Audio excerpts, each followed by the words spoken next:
Hello दोस्तों, मैं doctor Chandrashekhar हूँ। मैं विंध्यवासिनी में नए विचार नए मुद्दे नए मुद्दे फिर उपस्थित हुआ हूँ। देखिए, काफ़ी जगहों मैंने ये महसूस किया है कि प्रभु की माया भी गजब की है। मतलब उसको किसको क्या देना चाहिए, किसको नहीं देना चाहिए, ये भी इसकी क्या कहानी होती है समझ नहीं आता। क्योंकि जिसको भगवान पैसा दे देते हैं तो उसको बुद्धि देते हैं, और जिसको बुद्धि देते हैं उसको पैसा नहीं देते। ये कह सकते एक संतुलन है। संतुलन वो ऊपर वाला ही मेंटेन करता है। क्योंकि अगर दोनों चीज़ें बराबर बराबर देने लगे तो बात बनी, फिर वो आदमी उसको जीने के योग्य ही नहीं समझे, दूसरों को उस लायक ही नहीं समझेगा। तो ये उसकी माया है, उसकी माया अपरंपार है। उसको इस चीज़ को हमेशा समझना चाहिए। मैंने इस चीज़ को महसूस भी किया है। क्योंकि कुछ लोगों के पास व्यवस्थाएं भी है, सब कुछ है, लेकिन उनको वो बिजनेस कैसे चलाना है, उसको कैसे मेंटेन करना है, किस तरह आगे लेके चलना है, ये नहीं कर पाते। और पैसे का वो दुरुपयोग कर जाते हैं। मतलब पैसा होना अच्छी बात है, लेकिन उस पैसे कैसे इन्वेस्ट करना है, उस पैसे से कैसे अर्निंग करना है, उसको अपने बिजनेस को कैसे बढ़ाना है, तो ये हर आदमी की अपनी अपनी सोच है। और ये अपने जब तक अपने सोच को आप आगे नहीं लेकर जाएंगे तब तक आपका बिजनेस कभी आगे बढ़ेगा नहीं, कितना भी मेहनत कर लीजिए। लेकिन जिस दिन कहा जाता है ना कि जब तक आपको एक सही, देखिए अकेले अगर आप दौड़ रहे हैं तो फिर आप सोच रहे हैं कि नहीं मैं अकेले ही सब कुछ कर ले जाऊंगा और अकेले ही सारी व्यवस्थाएं कर ले जाऊंगा, तो ये संभव नहीं है। आपको चाहे चाहे हार कर चाहे जीत कर आपको अपने साथ लोगों को तो जोड़ना ही पड़ेगा। और लोग कहते हैं ना कि नेटवर्किंग नेटवर्किंग, लोग कहते रहते हैं कि नेटवर्क बनाएंगे। क्यों कहते हैं, वजह क्या होती है? क्योंकि उनका माइंड सेट होता है कि नहीं मैं अकेले 1 घंटा काम करूंगा, अगर साथ में एक आदमी को और ले ले रहा तो भाई जाहिर सी बात है काम का समय बढ़ जाएगा। मतलब साथ में जब लोग काम करते हैं तो जाहिर सी बात है आपका वेटेज बढ़ेगा, आपके काम करने के तरीके बढ़ेंगे, और आप थोड़ा सा निश्चिंता हो जाए, चलो यार 1 घंटा मैं करा, वो घंटे वो कर, मतलब 2 घंटे हो गए। और रही बात अर्निंग की बात करते हैं, तो अर्निंग कैसे बढ़ेगा? अर्निंग के पीछे भी लॉजिक एकदम सिंपल है। क्योंकि जब लोग जुड़ेंगे और लोगों के साथ आप लोगों का कारवा बनाते जाएंगे तो जाहिर सी बात है, अगर 10 लोगों ने अपने घंटे का 2-2 घंटा भी अगर आपको दिया तो 20 घंटा दे दिया। मतलब एक दिन में आपने 20 घंटे आप लोगों से काम कराए।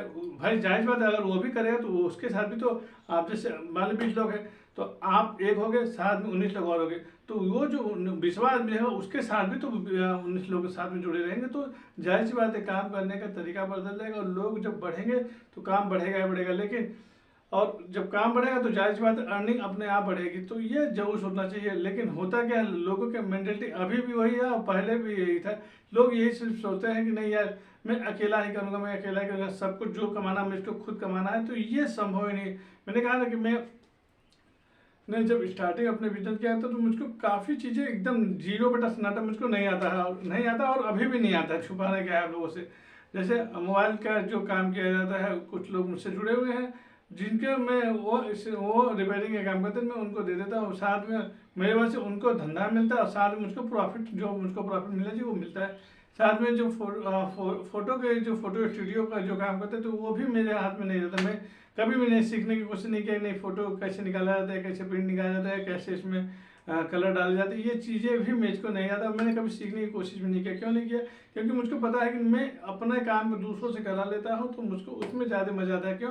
क्योंकि मेरे वजह से कुछ लोगों का ही सही, मैंने कहा ज़्यादा लोगों ने कुछ लोगों का भी सही, लेकिन अगर मेरे वजह से उनका भी दाल रोटी चल रहा है तो ये बुरा नहीं है।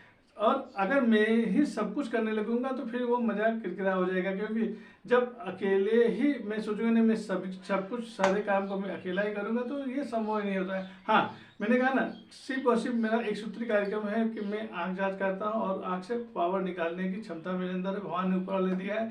तो मेरा ये मेन कर सकते काम है, और मैं पूरी कोशिश करता हूँ कि जितना जल्दी हो सके अपने काम को मैं परफेक्शनिस्ट लाना चाहता हूँ, मतलब परफेक्ट बनना चाहता हूँ। और मैं पर डे कुछ ना कुछ जरूर सीखने की कोशिश करता हूँ कि नहीं कैसे अपने बिजनेस को आगे बढ़ाने। और जिस दिन ये मेरे अंदर ये फीलिंग आने लगी कि नहीं यार मेरे वजह से मैं अपना पैसा दूसरे को दे रहा हूँ और वो मुझसे कमा रहा है, तो बाद में नहीं जो उनके द्वारा मुझको अर्निंग हो रहा है तो वो भी तो खत्म हो जाएगा। तो ये होना चाहिए, और यह चीज़ हर आदमी के अंदर होनी चाहिए। और कभी भी ये नहीं सुनना चाहिए सिर्फ मैं ही करूँ मैं ही करूँ और मैं ही सारे पैसे को कमाऊँगा। मैंने कहा धरती बहुत बड़ी है और इसमें काम कराने का सीमाएं अपरंपार है। बस ये कि आप उस सीमा को कैसे समझते हैं, कैसे अपने बिजनेस को आगे बढ़ाते हैं, तो ये आपके ऊपर निर्भर करता है कि कैसे बढ़ाते हैं। तो बस यही था। तो सबसे निवेदन करता हूँ कि सिर्फ अकेले मत दौड़िए, अपने साथ कारवा जो बने लोगों का समूह जो इकट्ठा कीजिए, लोगों को जोड़ने की कोशिश कीजिए। जितने भी सफल बिजनेसमैन हुए आप किसी को उठा के लिए और वो कहते हैं इससे मैं एक ही बिजनेस करता हूँ, तो बात मानिए वो बिजनेस ही नहीं कर रहा है, क्योंकि जब तक आपके बहुआयामी नहीं होंगे तब तक आपका बिजनेस आगे नहीं बढ़ेगा और आप आगे नहीं बढ़ पाएंगे। तो इसलिए कोशिश करते हैं ना जितना अधिक हो सके लोगों के साथ जुड़िए। और मैंने कहा कोई भी काम कीजिए उस काम में ईमानदारी होनी चाहिए, आपके अंदर ये होना चाहिए कि नहीं मैं जो भी काम कर रहा हूँ उससे मेरे वजह से लोगों का फायदा हो रहा है, उसके एवज में आप जो अर्निंग करना चाहते हैं वो अर्निंग कर सकते हैं। इन्हीं शब्दों में मैं डॉक्टर चंद्रशेखर, मामिंद भाषण, नए विचार नए मुद्दे से फिर बोलते हैं। जय माता दी, जय मामिंद भाषण।